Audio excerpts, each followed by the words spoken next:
খাট ভাঙবে না তো? নিচে আয়। অভির কথাগুলো আনন্দের কানে ঢুকছিল না। সে বিষাক্ত কোনো ধোঁয়ার মতো ধীরে ধীরে তার ভেতরটা দখল করে নিচ্ছিল।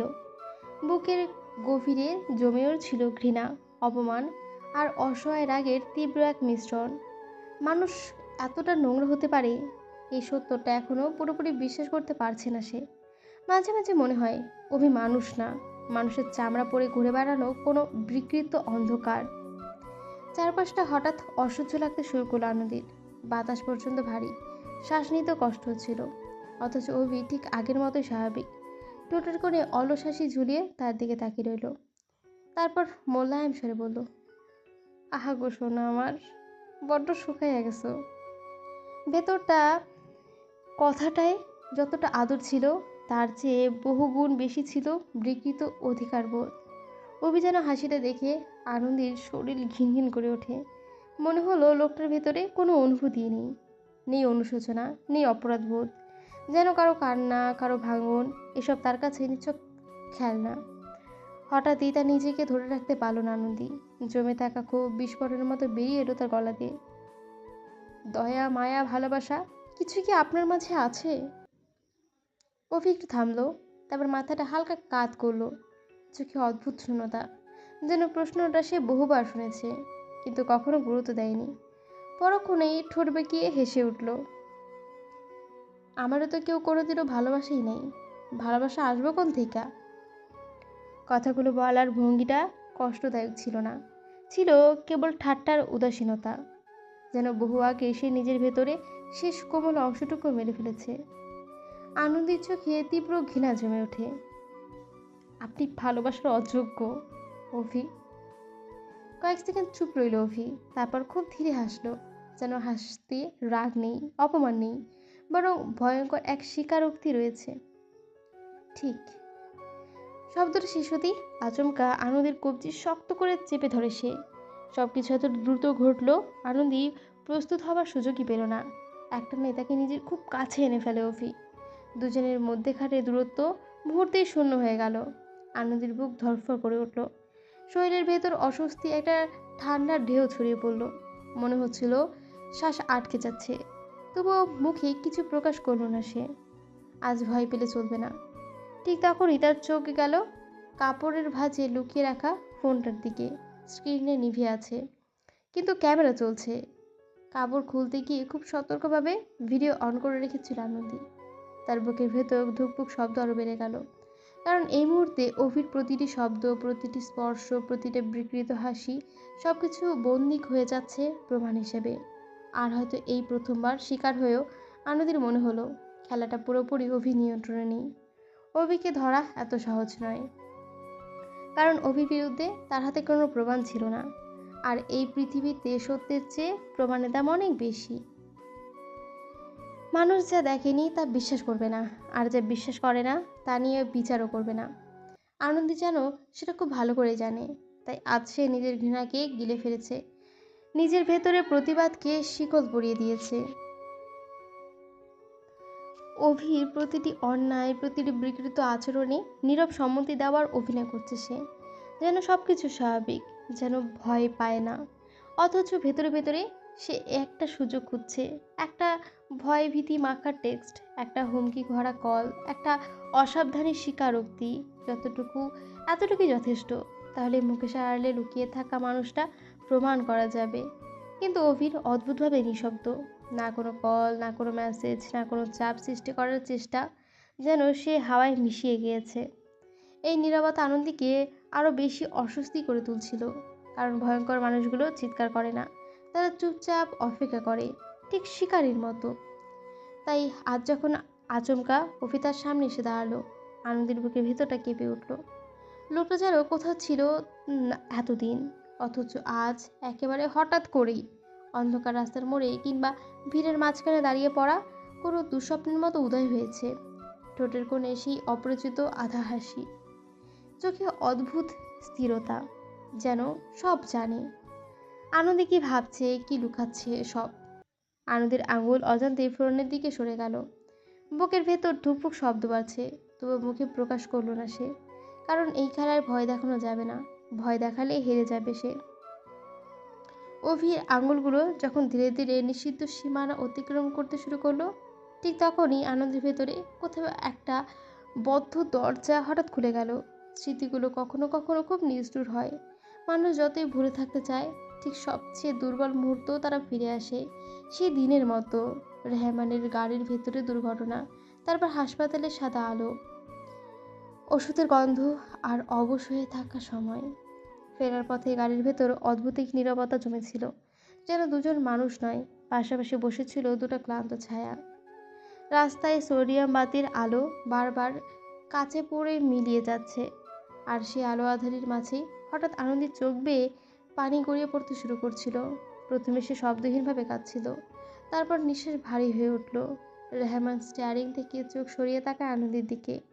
কিছুক্ষণ চুপ থেকে গাড়িটা রাস্তার পাশে দাঁড় করায় সে। কাঁদছো কেন? আনন্দ তাড়াতাড়ি মুখ ফিরিয়ে নেয়, জানলার বাইরে তাকিয়ে শুকনো গলায় বলল, এমনি। রেহমানের ভ্রু কুঁচকে যায়, চোখ দুটো হঠাৎ তীক্ষ্ণ হয়ে ওঠে।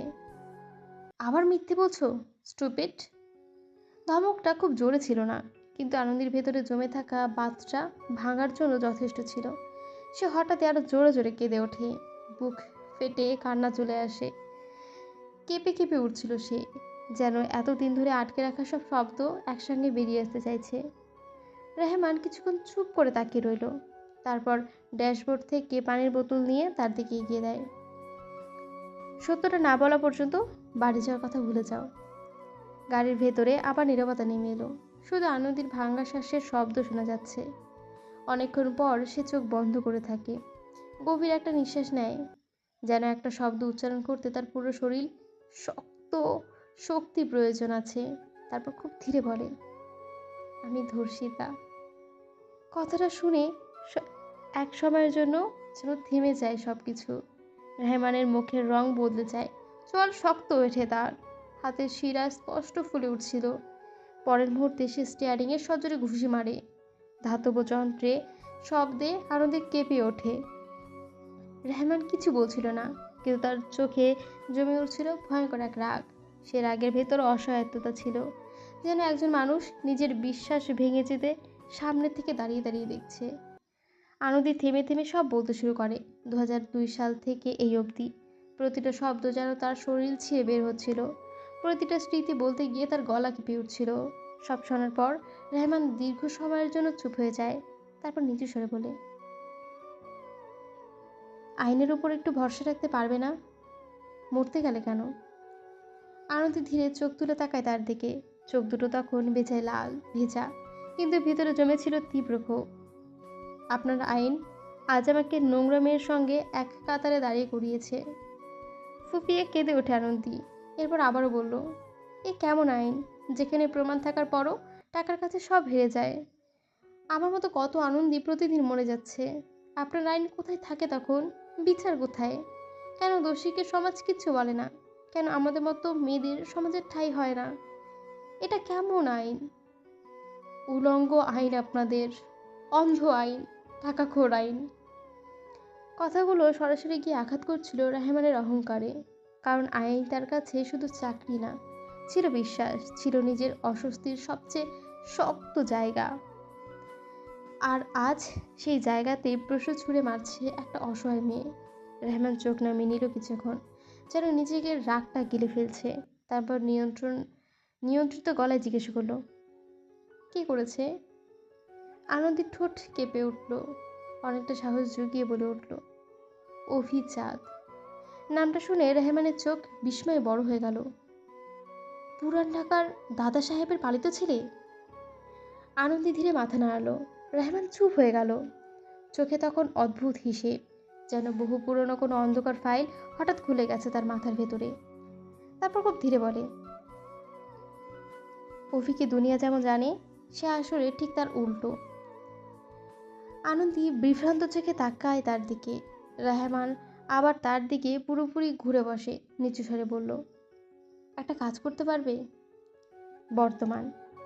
অভির স্পর্শগুলো আরো গভীর হতে শুরু করে, পুরো শরীর শক্ত হয়ে যেতে থাকে আনন্দের। ভেতরে ভেতরে চিৎকার করে উঠছিল প্রতিটি স্নায়ু।